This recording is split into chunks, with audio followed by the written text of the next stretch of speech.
Guys, നമുക്കൊന്ന് തിരുവനന്തപുരം സൂ വരെ പോയിട്ട് വന്നാലോ? ഫസ്റ്റ് നമ്മൾ ഒക്ടോപക്ഷിനെ കണ്ടു. പിന്നെ അതേ മൂന്ന് ഗൈസ്. എനിക്ക് മീനിൻ്റെ സൗണ്ട് കേട്ടിട്ട് എനിക്ക് പേടിയായി ഗൈസ്. ഇങ്ങനെ ഒച്ചോണ്ടിരിക്കുമായിരുന്നു. ഫസ്റ്റ് തന്നെ എൻ്റെ ഒച്ചെടുപ്പ് എനിക്ക് ഭയങ്കര പേടിയായി.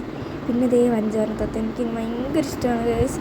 ഞാൻ പഞ്ചവർണ്ണത്തത്ത സിനിമ കണ്ടപ്പോൾ തൊട്ട് എൻ്റെ ഒരു ആഗ്രഹമാണ് ഈ പഞ്ചവർണ്ണത്തത്ത നടത്തം മേടിക്കണമെന്ന്. എനിക്ക് ഭയങ്കര ഇഷ്ടപ്പെട്ടു. കുറേ നേരം അവിടെ നിന്നിട്ടാണ് പോയത്. പിന്നെ ഇതേ നമ്മുടെ മുതലേനെ കാണാൻ പോയി. മുതലാണെങ്കിൽ ആരെയോ വായ നോക്കി നിൽക്കും അവിടെ. എന്താ ചെയ്യുന്നത് എനിക്ക് അറിയത്തില്ല. കുറേ നേരം വെള്ളത്തിൻ്റെ അടിയിൽ കിടന്നു. പിന്നെ പൊങ്ങി വന്നു ഗൈസ്. പിന്നെ ഞാൻ ഏറ്റവും കൂടുതൽ സ്പെൻഡ് ചെയ്ത സ്ഥലം ഇവിടെയാണ് ഗൈസ്. എന്നിട്ട് ഈ കുറേ കിളികൾ ഇങ്ങനെ പറന്ന് നടക്കുന്നു, നീന്തി കളിക്കുന്നു. എനിക്ക് ഭയങ്കര ഇഷ്ടപ്പെട്ടു. ഞാൻ കുറേ നേരം കഴിയുമ്പോട്ട് ഇങ്ങനെ നോക്കി നിന്നു കേട്ടോ. പിന്നത്തെ കരടി കുളിക്കുവാണോ? വെയിലൊക്കെ വെള്ളമൊക്കെ വരുന്നുണ്ട്. കുറേ നേരം കരടിയുടെ കൂടെയൊക്കെ നിന്നു.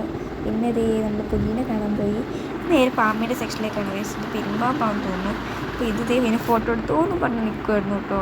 ഞാൻ അതിനെ എടുത്തു. ഇത് ചെയ്താൽ പാമ്പ് എനിക്ക് മനസ്സിലായി. ആദ്യം മനസ്സിലായിട്ടോ. പിന്നെ ഇങ്ങനെ ചുറ്റി നിൽക്കുന്നുണ്ട് വെള്ളത്തിൽ. കുറേ നേരം നോക്കിയിട്ടാണ് കണ്ടത്. പിന്നെ ഇത് നമ്മുടെ ഗ്രീൻ അനക്കോണ്ട, അതിനെയും കണ്ടു. ഇതിങ്ങനെ എനിക്ക് തല ആദ്യം എവിടെയെന്ന് മനസ്സിലായില്ല ഗൈസ്. പിന്നെ പിന്നീട് നോക്കിയപ്പോൾ മേളിൽ ഇങ്ങനെ കണ്ടു.